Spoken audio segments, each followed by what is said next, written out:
So we have this clock here that we probably spent, I don't know, $100 on or something, and it's not working anymore because they use a pretty crappy clock mechanism. And I'm gonna see if I can take it apart and take this out and replace it. So it looks like they have spots where I can unscrew the thing. So let's see if I can fix it.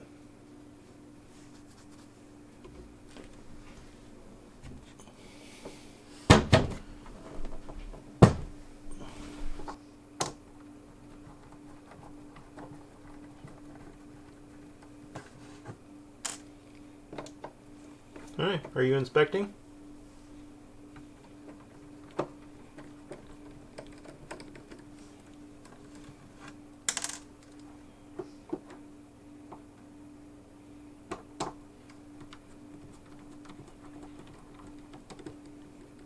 Yeah, you wonder what's going on?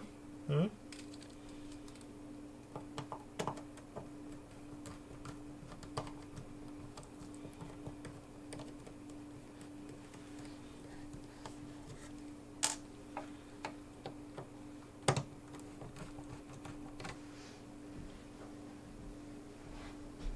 What's safe?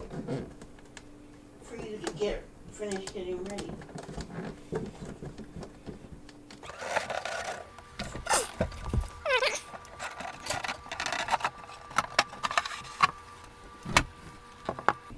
Well, that's pretty good. I wasn't sure I was going to be able to get it out of there.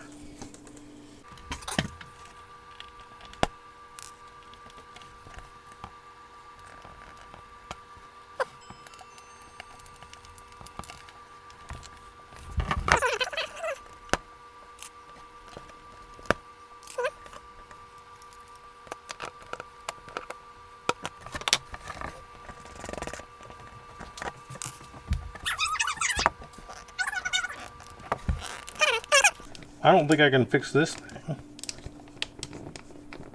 do these bozos do? They stuck it on with double stick tape. What is stuck on with double stick tape? The clock mechanism. Oh, yeah, well, be careful it doesn't rip a hole on the other side. That's nothing I would worry about. Oh, okay. So that's just my wife commenting in the background about how good a job I'm doing.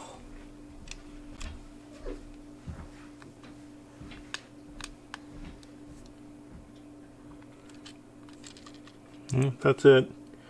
This is a Youngtone quartz mechanism 12888. Okay, so after looking for replacement clock mechanisms, I couldn't find any that were going to be any better than this one. And so I decided to take it apart and see if I could just fix this clock mechanism. And since I've never taken one of these apart before, I just wanted to see how it all works. So this is basically a half-hertz motor, which means that it makes 1 revolution every 2 seconds, and then they gear reduce it to get the movement of the minute and hour hands. So you can see that big copper winding on the right is the part of the motor. So I will mention you should take a picture of the clock before you start disassembling one if you decide to do this on your own so that you can get it back together. It was kind of interesting to see how they put it all together and really how simple the thing is.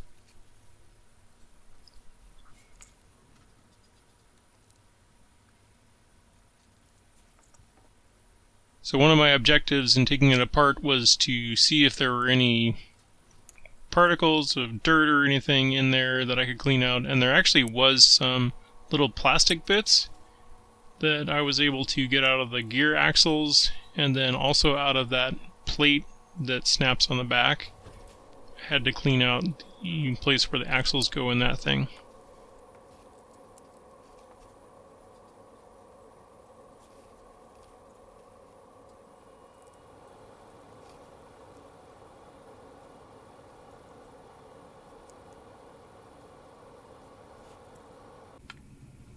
And then I also added some oil. This is clock oil that I use for my grandfather clock.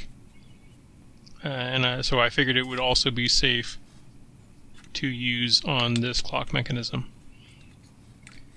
And you just want just a tiny, tiny bit.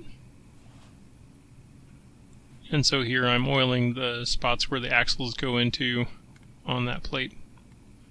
And I had already cleaned out those holes before, so you don't want to oil when it's dirty.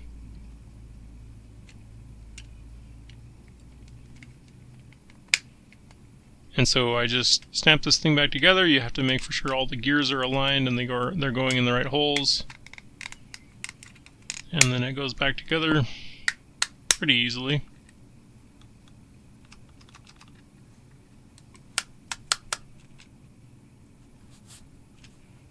And here I'm testing it out.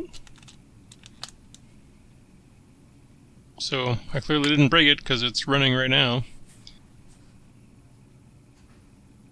And then here I'm assembling it back into the clock.